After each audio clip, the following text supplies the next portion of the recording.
اعوذ باللہ من الشیطان الرجیم بسم اللہ الرحمن الرحیم الحمدللہ رب العالمین والصلاة والسلام علی محمد المصطفى سید الانبیاء والمرسلین وعلى آلہ الطاہرین الطیبین اما بعد فقد قال اللہ تعالی فی القرآن المجید والفرقان الحمید اعوذ باللہ من الشیطان الرجیم بسم اللہ الرحمن الرحیم شرع لكم من الدین ما وصى به نوح والذی اوحینا الیک وما وصینا به ابراہیم وموسیٰ وعیسیٰ ان اقیموا الدین ولا تتفرقوا فیہ کبر علی المشرکین ما تدعوہم الیہ اللہ یجتبی الیہ من یشاء ویہدی الیہ من ینیب صدق اللہ العلی العظیم وصدق رسولہ النبی الکریم ونحن علی ذلک شاہدین والحمد للہ رب العالمین اللہم صلی علی محمد وآل محمد۔ السلام علیکم حضرات ناظرین، آپ پر اللہ کی رحمت برکت سلامتی ہو۔ آج 30 جولائی 2024 ہے۔ میں ابن الخیر سید البخشا تسلیم آپ کی خدمت میں حاضر ہوں۔ یہ میرا واٹس ایپ نمبر ہے 0346 66 30 859 اور ایک سادہ فون نمبر ہے 0315 60 96 711۔ اگر یہ واٹس ایپ نمبر بند ہو اور آپ بات کرنا چاہتے ہو تو سادہ فون پر بات کر کے مجھے آگاہ کر سکتے ہیں، تو میں واٹس ایپ پر آپ سے رابطہ کر لوں گا اگر کوئی ضرورت پڑے تو۔ ناظرین سامعین، شاید آپ مجھے چھوٹا آدمی سمجھتے ہوں، کیونکہ مجھے یہ جو فوٹو جس طرح وہ بناتے ہیں، ایڈیٹنگ کرتے ہیں، وہ خوبصورتی بناتے ہیں، وہ مجھے طریقہ نہیں آتا، اور میرے پاس کوئی وہ اپلوڈ کرنے کے لیے، ویڈیو بنانے کے لیے کوئی ان کے پاس جو وہ آلات ہوتے ہیں، سپیکر وغیرہ، مائک، وہ بھی کچھ نہیں ہے۔ آپ دیکھ رہے ہیں یہ سادہ سے مائک میں نے لگائے ہوئے ہیں، پتہ نہیں شاید آواز صحیح آپ تک پہنچتی ہوگی، مگر بات یہ ہے کبھی آواز زیادہ ہوتی ہوگی تو کبھی کم ہو جاتی ہوگی، تو یہ سسٹم ہو سکتا ہے۔ بہرحال ایک بات ہے، آپ بہت بڑے بڑے علماء سن رہے ہوں گے، آپ دل سے قائل بھی ہوں گے بہت بڑے عالم ہیں، مگر بات یہ ہے وہ آپ کے سامنے جو پڑھتے ہوں گے وہ کہتے ہوں گے یہ کتاب ہے فلاں، یہ بخاری ہے، یہ مسلم ہے، ابن ماجہ ہے، موطا امام مالک ہے، فلاں ہے فلاں ہے، مگر اس انٹرنیٹ پر اور اس دنیا میں میں تو یہ سمجھتا ہوں اس دنیا میں واحد میں انسان ہوں کہ آپ تمام مسلمین کو قرآن کی طرف بلاتا ہوں، اور قرآن پڑھنے اور قرآن سمجھنے اور قرآن ہی پر یقین کرنے اور قرآن ہی پر عمل کرنے کی دعوت صرف میں دے رہا ہوں۔ مرضی آپ کی، آپ مجھے معمولی آدمی سمجھ کر توجہ نہ دیں تو مرضی آپ کی، ورنہ میں آپ کو قرآن کا درس دے رہا ہوں۔ میں امید رکھتا ہوں کہ اللہ کے رحمت و برکت سے آپ میری بات کو سمجھیں گے اور آپ قرآن کی طرف توجہ دیں گے۔ اور پریکٹیکلی طور پر یہ بھی ہے، یہ نہیں کہ قرآن سے مجھے مواد نہیں ملتا۔ میں نے تقریباً 12 اکتوبر 2023 سے یہ ویڈیوز اپلوڈ کرنا شروع کی ہے، تو روز میرے لیے ایک نیا مضمون ہوتا ہے۔ ابھی تو میں اخلاقیات کی طرف اس لیے رجوع نہیں کرتا، کچھ لوگ اس میں دلچسپی نہیں لیتے، اور دوسری بات یہ ہے کہ میں صرف عقائد پر ہی بات کر رہا ہوں ابھی تک، اتنا عرصہ گزرا، اور دوسری بات یہ ہے اخلاقیات پتہ نہیں میں سمجھتی نہ ہوں یا ان کو دلچسپی نہیں ہے۔ بہرحال تو آج جو میں بات کر رہا ہوں، میں نے آپ کے سامنے ایک آیت پڑھی ہے کلام پاک کی۔ یہ آپ اگر سورۃ شورا کو کھولیں، 25 سپارہ سورۃ شورا، اس میں یہ آیت نمبر 13 ہے۔ میرے بھائیو، ہو سکتا ہے کہ تقریر کرنے کا مجھ میں فن نہ ہو، مگر ایک چیز میں اسبات کے ساتھ بیان کرتا ہوں، اور آپ کو میں آیت نمبر بھی بتا رہا ہوں، صورت بھی بتا رہا ہوں، آپ بھی دیکھ سکتے ہیں، اس میں کوئی تفرقے والی بات نہیں ہے۔ قرآن مجید کے سیدھے سادے معنی ہیں، مگر مولوی صاحبان ہیں جو معنی میں کجی پیدا کرتے ہیں۔ تو قرآن فرما رہا ہے، اللہ نے فرمایا اعوذ باللہ من الشیطان الرجیم بسم اللہ الرحمن الرحیم شرع لکم من الدین ما وصی بہ نوح والذی اوحینا الیک وما وصینا بہ ابراہیم وموسیٰ وعیسیٰ ان اقیموا الدین ولا تتفرقوا فیہ، یعنی یہ دین کی تو وہی پرانی طرز ہے، وہی پرانی ایک طرح ڈالی ہے دین کی، یعنی یہ پرانی راہ ہے دین کی، جو میں نے دین کی راہ ڈالی ہے۔ اللہ فرما رہے ہیں جو دین میں نے بنایا ہے تو وہ وہی دین ہے جس کی میں نے وصیت کی تھی حضرت نوح کو، اور جو میں نے تیری طرف وحی کی ہے، یا جو میں نے حضرت ابراہیم کو وصیت کی، یا حضرت موسیٰ اور عیسیٰ کو، یہ ایک ہی دین ہے۔ یعنی مطلب یہ ہے جو حضرت نوح کے زمانے میں حلال تھا تو وہ ہمیشہ ہر نبی کے زمانے میں، ہمارے نبی کے زمانے میں بھی حلال ہے۔ جو حضرت نوح کے زمانے میں حرام تھا اس سے لے کر ہمارے نبی کے زمانہ تک، یعنی موسیٰ عیسیٰ اور ابراہیم اس کے دور میں بھی، ہر دور میں جو حرام تھا اللہ نے اسے حرام رکھا، جو حلال تھا تو اللہ نے اسے حلال رکھا، اور انسانوں کی فطرت بھی ایک ہے، تو دین کا حکم ایک ہے۔ جو عبادات اس وقت تھی وہی عبادات آج ہیں، جیسے شرک، کفر، الحاد، فساد، تفرقہ سے اس وقت منع کیا گیا تھا نوح کے دور سے، آج بھی وہی منع کیا جاتا ہے۔ نوح علیہ السلام، ابراہیم، موسیٰ و عیسیٰ کو، اور ہمارے نبی محمد مصطفیٰ کو، سب کو یہ حکم دیا گیا ہے کہ ان اقیموا الدین ولا تتفرقوا فیہ، کہ اس دین کو قائم رکھو، اس میں فرقہ بازی نہ کرو۔ کبر علی المشرکین ما تدعوہم الیہ، جب مشرکین کو اس طرح بلایا جاتا ہے تو وہ اس کو برا محسوس کرتے ہیں بہت۔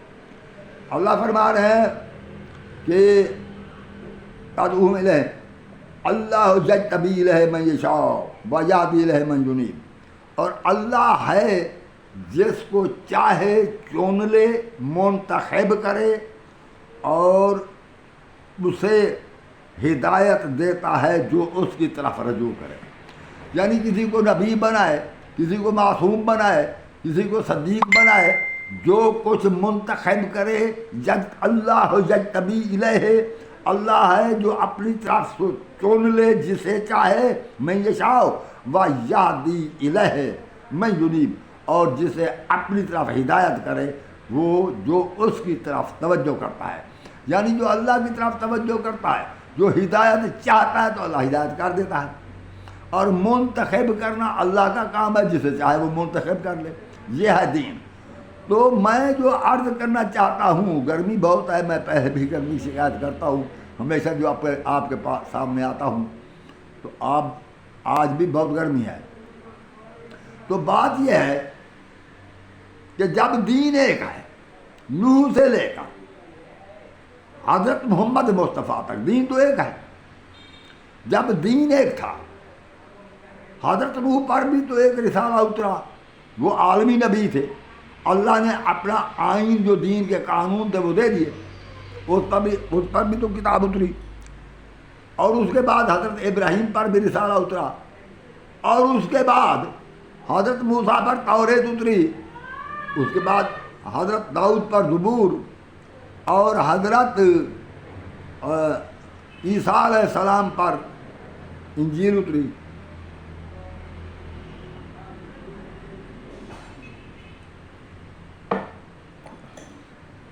کتابیں بھی اتر چکی ہیں، دین بھی ایک ہے۔ دیکھنا یہ حاضرین سامعین ناظرین یہ میری بات پر توجہ کریں، دین بھی ایک ہے، کتابیں بھی اتر چکی، پیش گوئیاں جو ہونا تھی قیامت تک تورات اور انجیل میں وہ پیش گوئیاں بھی دی گئی، دین بھی شریعت بھی دی گئی، سب کچھ ہو گیا، دین بھی ایک ہے، تو پھر قرآن کیوں اترا؟ محمد مصطفیٰ نے آنا تھا، وہ آتے، کتابیں تو وہی تھی، وہ دین میں جو کچھ انتشار پیدا ہو چکا تھا، تفرقہ پیدا ہو چکا تھا، اسی دین کو صحیح سمت پر ڈال دیتے، تفرقے کو ختم کرتے، وہی ہدایت کرتے۔ مگر یہ کیا، اور کتاب کیوں اتری؟ اسی چیز کو دیکھنا ہے۔ مولوی صاحب قرآن تو پڑھتے ہیں، بس یہ پڑھتے ہیں، وہ یہ نہیں کرتے کوئی توجہ بھی کریں، بس جو قرآن پڑھیں گے، جب سنی آئے گا وہ کہے گا یہ آدھے سے زیادہ قرآن صحابہ کی شان میں ہے۔ یہ کیا ہے؟ ہمیں کوئی احکامات نہیں دیے گئے، وہ جو حکم دیا گیا صحابہ کو، جو منع کیا گیا صحابہ کو، جہاں یا ایھا الذین آمنوا آیا صحابہ، او بھائی ہم بھی آئے ہیں، ہم بھی ساتھ ہیں، کیا ہمارے لیے کوئی اور کتاب اترے گی؟ یہی قرآن ہے۔ تو میرے عزیز، میرے محترم سامعین، محترم ناظرین، گزارش یہ ہے کہ جو کچھ ضرورت تھی دین کی، دین کے لیے یا پیش گوئیوں کے لیے، آئندہ آنے والے خدشات کے لیے، جیسے ہمارے قرآن مجید میں ہے کہ یہ ہمارے کلام پاک میں ہے کہ یوج ماجوج آئیں گے، دجال آئے گا وغیرہ وغیرہ، تو یہی خبریں تو انجیل اور تورات میں بھی تھی۔ مقصد قرآن کے نازل ہونے کا کیا ہے؟ غور اسی بات پر کرنا ہے۔ تو میری بات پر توجہ دیں میرے محترم ناظرین، میں آپ کو آج بھی قرآن کے متعلق سمجھا رہا ہوں، شاید میں جو امید ہے کل بھی قرآن کے متعلق سمجھاؤں گا۔ پہلے قرآن کی یعنی وہ جو احکامات ہوتے ہیں، جو کلام پاک کی آیات ہوتی ہیں، پہلے انہیں سمجھنے کی آپ میں وہ وقت پیدا ہو جائے، اہلیت پیدا ہو جائے، آپ کو سمجھ آ جائے قرآن کس طرح ہوتا ہے، تو انشاءاللہ تعالیٰ پھر آپ قرآن کی بات کو سمجھیں گے۔ یہ مذہب سنی، شیعہ، دیوبندی، بریلوی اس چیز سے آزاد ہو کر قرآن کی طرف توجہ کریں۔ قرآن کی طرف دعوت، میں نے پہلے عرض کیا ہے، صرف میں ہوں دینے والا، قرآن کی طرف دینے والا، قرآن کی طرف دعوت دینے والا میں ہوں۔ میں علماء سے بھی کہہ رہا ہوں، مسلمانوں سے بھی، آؤ قرآن کی طرف، یہ چھوڑو بخاریاں، یہ بخاری، یہ مسلم، یہ فلاں فلاں، ان کو چھوڑو۔ وہ ایک تاریخ کے طور پر تو لے سکتے ہیں، اور اگر کوئی حدیث ہو تو مطابقت قرآن سے کریں، اگر قرآن اس حدیث کی تصدیق کرے تو ٹھیک ہے، اور میں تو تورات اور انجیل کی تصدیق قرآن سے کرتا ہوں۔ اگر قرآن کے ساتھ کوئی تورات اور انجیل کی آیت نہ ملے تو میں سمجھتا ہوں وہ تورات میں تحریف ہو گئی ہے، انجیل میں تحریف ہو گیا، محرف ہے، قرآن صحیح ہے اپنی جگہ پر، تو حکم جو قرآن کا ہے وہ ٹھیک ہے۔ یہ تو تمہیں کہیں گے کہ شیعہ کا تو قرآن پر ایمان ہی نہیں ہے، ایمان کی گٹھڑی نہیں ہے کہ اٹھا کر قرآن کو اوپر رکھ دیا جائے۔ تو بھائی آپ کی مرضی، آپ میری بات سنیں یا نہ سنیں، میں شیعہ اثنا عشری ہوں، سید ہوں، شیعہ اثنا عشری، یعنی 12 ائمہ کو ماننے والا شیعہ ہوں۔ تو جب میں شیعہ ہوں تو میں پڑھ تو قرآن رہا ہوں، جب سے میں نے یہ ڈاؤن اپلوڈ کرنا شروع کی ہیں اپنی تقریریں تو میں قرآن پڑھتا ہوں۔ پھر بھی کہیں شیعہ کا ایمان نہیں ہے، ایمان کیا ہوتا ہے؟ میں قرآن کو ایک حقیقت سمجھتا ہوں، قرآن مجید کو سچ سمجھتا ہوں، قرآن مجید کو وہ بالکل برحق سمجھتا ہوں۔ تمام کتابوں پر شک کر سکتا ہوں، قرآن پر میں شک نہیں کر سکتا۔ تو ایمان تو یہی ہوتا ہے، اللہ کی آخری کتاب سمجھتا ہوں، حضرت محمد مصطفیٰ کو آخری نبی سمجھتا ہوں، اس کے بعد کوئی نبوت نہیں ہے۔ تو ایمان تو یہی ہوتا ہے، قیامت پر ایمان رکھتا ہوں۔ بھئی میں آپ کے سامنے شیعہ اثنا عشریہ ہوں، یہ لوگ آپ کو دھوکہ دیں ان کی مرضی ہے، مہربانی کر کے میرے بیانات کو سبسکرائب کیا کرو، شیئر کیا کرو، لائک کیا کرو، کیونکہ اس سے آپ بھی سنیں، آپ کے دوست بھی سنیں، ان کو سننے کی دعوت بھی دو۔ کیونکہ یہ میں قرآن کا پیغام پہنچا رہا ہوں. بخاری کے پیغام پر تو 5,000 آدمی ہوتے ہیں، میرا قرآن کا پیغام سننے کے لیے 100 بھی نہیں آتا. دیکھو یہ مجھے دکھ پہنچتا ہے کہ میں بھی تو گرمی میں محنت کر رہا ہوں، نتیجہ آپ سے میں کچھ لیتا تو نہیں ہوں. یہی آپ کو اللہ کا پیغام سناتا ہوں. میں نہ سنی کو برا کہتا ہوں، نہ شیعہ کو، نہ بریلوی کو، نہ دیوبندی کو، نہ اہل حدیث کو، سب میرے بھائی ہیں. میں سب کو کہتا ہوں کہ آپ سب کا یقین ہے قرآن پر، آؤ ایک دوسرے پر کیچڑ نہ اچھالو، اسی قرآن کی طرف آؤ. قرآن کی طرف بلا رہا ہوں کہ یہ میری غلطی ہے تو معاف کرنا. تو بھائی جب دین ایک تھا تو پھر قرآن کیوں نازل ہوا؟ وہی کتابیں تھی جس طرح حضرت ابراہیم پر جو رسالہ اترا اس پر عمل کرانے کے لیے حضرت اسحاق ہے، حضرت اسماعیل ہے، اور اسی پر عمل کرانے کے لیے حضرت اسحاق کے بعد حضرت یعقوب ہے، اس کے بعد حضرت یوسف ہے. وہی رسالت تو ابراہیم کا، شریعت ابراہیم کی چلتی رہی، نبی آتے رہے. اب بھی محمد مصطفیٰ آ جاتے مگر شریعت وہی چلتی. مگر نہیں، یہ کتاب یہ کیوں دی گئی جبکہ شریعت ایک ہی ہے؟ تھوڑی سی وہ فقہ میں ایسی تبدیل ہوئی ہے، باقی کوئی تبدیل نہیں. اللہ خود فرما رہا ہے شرع لکم من الدین ما وصی بہ نوح والذی اوحینا الیک. اس میں کوئی تبدیلی تو خاص نہیں ہے نا. خدا قرآن فرما رہا ہے نا کہ ہم نے دین کی ایک ہی راہ ڈالی ہے. جو کچھ ہم نے وصیت کی تھی نوح کو اور جو تیری طرف وحی کی ہے، اور ما وصینا بہ ابراہیم و موسیٰ و عیسیٰ، جو ابراہیم، موسیٰ اور عیسیٰ کو وحی کی تھی، وصیت کی تھی، تو وہی ہے کہ ان اقیموا الدین ولا تتفرقوا فیہ، کہ دین کو قائم رکھنا فرقے بازی نہیں کرتا. یہ فرقے بازی ہر نبی کی امت کو اللہ تعالیٰ فرماتے ہیں کہ نہ کرنا، مگر یہ کر رہے ہیں.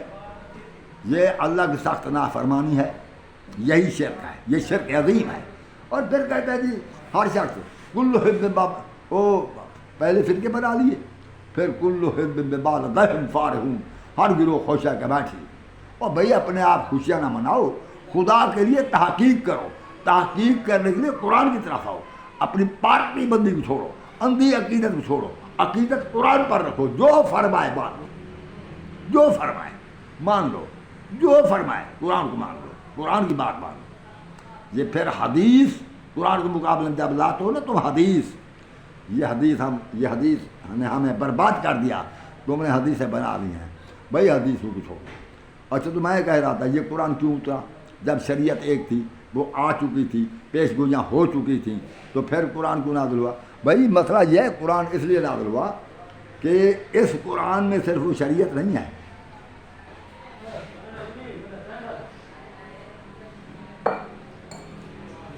قرآن مجید ایک علمی دور میں نازل ہوا. یہ اس دور میں نازل ہوا جس میں فلسفہ، نفسیات، طبیعیات، سائنس یہ سب اپنے عروج پر آنا تھی.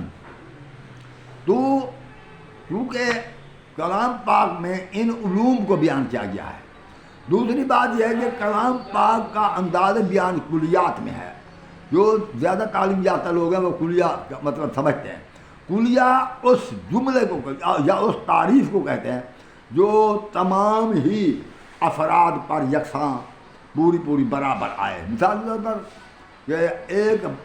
یہ کشش ثقل کا کلیہ ہے کہ بڑا جسم چھوٹے جسم کو اپنی طرف کھینچتا ہے. چاہے آپ چاند پر جائیں، جہاں جائیں، چھوٹا سا کوئی ڈھیلا اٹھا کر اوپر پھینکے نیچے چاند پر آئے گا، زمین پر ہے اوپر کوئی چیز پھینکے زمین پر آئے گی. بڑا جسم چھوٹے جسم کو اپنی طرف کھینچ رہا ہے، اسے کشش ثقل. یہ پورا کلیہ ہے. کسی سیارے میں چلے جائیں تو اس سیارے کی کشش ثقل چیزوں کو اپنی طرف کھینچے گی. تو جس طرح یہ ہے کہ کشش ثقل کہ ہر چیز کے ایک دوسرے یعنی کہ ایک دوسرے کے ضد چیزیں ہوتے ہیں، مثبت اور منفی. یہ کلیہ ہے کہ دنیا کی کوئی شے ہو اس میں یہ مثبت اور منفی کا جو ہے اپنا یہ زوج موجود ہیں.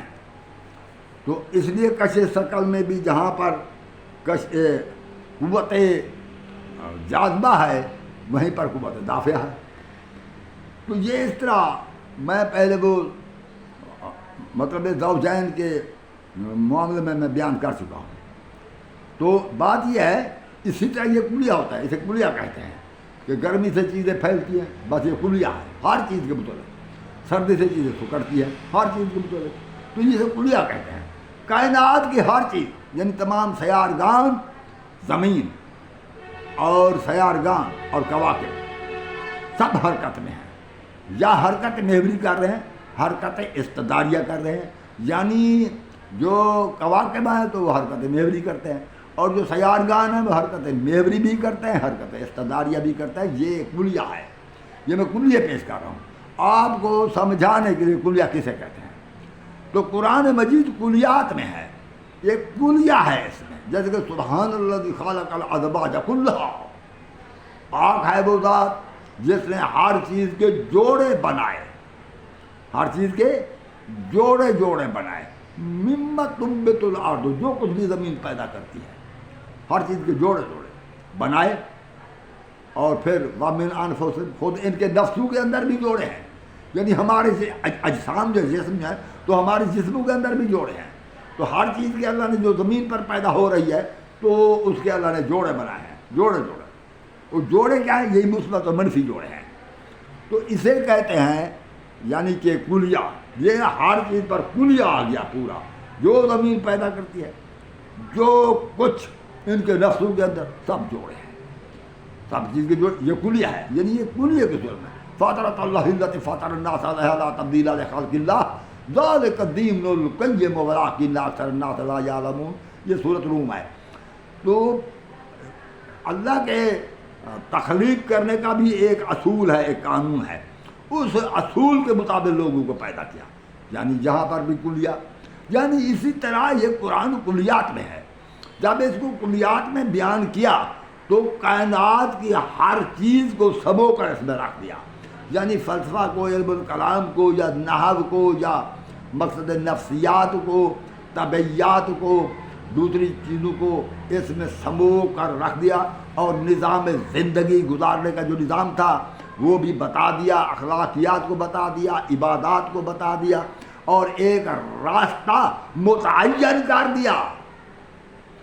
تو یہ تمام چیزیں جب قرآن میں آ گئیں تو پھر اللہ نے فرمایا وَنَزَّلْنَا عَلَيْكَ الْكِتَابَ تِبْيَانًا لِكُلِّ شَيْءٍ هُدًى وَرَحْمَةً وَبُشْرَىٰ لِلْمُسْلِمِينَ، ہم نے وہ کتاب اتاری ہے تجھ پر اے رسول جس میں ہر شے کا بیان ہے، اور ہدایت ہے اور فرما بردار لوگوں کے لیے خوشخبری، یعنی اس میں ہر چیز کا بیان ہے، کیونکہ کلیات میں ہے تو ایک آیت سے کلیہ لیں گے، کلیہ اخذ کریں گے، جو ایک آیت ایک چیز کے متعلق جیسا بیان کیا جائے گا تو دوسری تمام چیزیں ویسی ہوں گی، اگر تمام چیزوں کے متعلق بیان کیا جائے گا تو اس کا مطلب ہے اس کی جزیات بھی ویسی ہوں گی، یعنی جزیہ سے کلیہ کی طرف رجوع کریں گے، کلیہ سے جزیہ کی طرف۔ آپ سمجھ سکتے ہیں میری بات کو؟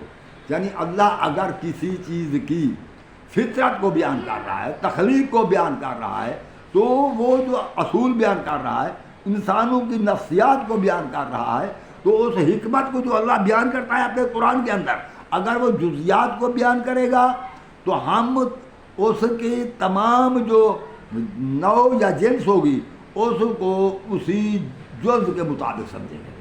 اگر وہ نوع کے متعلق اجتماعی طور پر یعنی مخلوق کثیر کے متعلق بیان کرے گا یا ساری مخلوق کے متعلق بیان کرے گا تو وہ کل کی جو تعریف ہوگی، جو اس کے متعلق بیان ہوگا، اس کے اجزاء پر بھی ہم وہی بیان لیں گے۔ میرے بھائی، یہ میں نے آج تمہیں یہ بتلا دیا کہ قرآن مجید کے معانی ہم کس طرح اخذ کرتے ہیں اور قرآن مجید سے ہم کس طرح کسی چیز کی مطابقت کرتے ہیں۔ انشاءاللہ العزیز آپ کو کچھ رہنمائی حاصل ہو چکی ہوگی، اور آئندہ انشاءاللہ تعالی میں جب طالبی کچھ نہ کچھ میں شاید قرآن کے متعلق بیان کروں، پھر آئندہ میں پھر وہی یعنی کہ عقائد کے متعلق بیان کروں گا۔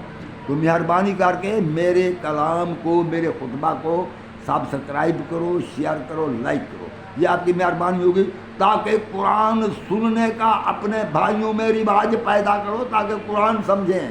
اور یہی قرآن سمجھ نہیں آتا، مسلمان آپس میں دست و گریباں ہیں، ان کو قرآن نہیں سمجھ آتا، تو میں قرآن سمجھا رہا ہوں، وہ قرآن پڑھتا ہوں۔ تو اب عالم تو بڑے کہلاتے ہیں، علم بڑی داڑھی میں نہیں ہے بھائی، بڑی داڑھی رکھی، بہت بڑا امامہ باندھا، اور کوئی ابا کبا ایسے بڑا لباس، ہاتھ میں بیت، یہ نہیں موٹے منکو والے، مطلب وہ مطلب تسبیح لے لی اور بھائی اس بات پر نہیں ہے، یہ قرآن سمجھنا اور بات ہے، چاہے یہ داڑھی میں کلی سے کر لوں، سمجھ اور چیز ہوتی ہے۔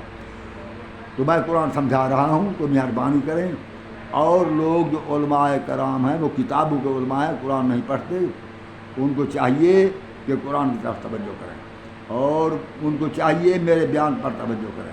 اگر مجھ میں کوئی غلطی ہے تو مجھے آگاہ فرمائیں، وائس کال کر کے آگاہ فرمائیں، کچھ لکھ کر میری طرف سینڈ کریں، یا ویسے تقریر کریں، میں بھی سن لوں گا۔ اس وقت میں آپ سے اجازت چاہتا ہوں، سامعین السلام علیکم ورحمۃ اللہ وبرکاتہ۔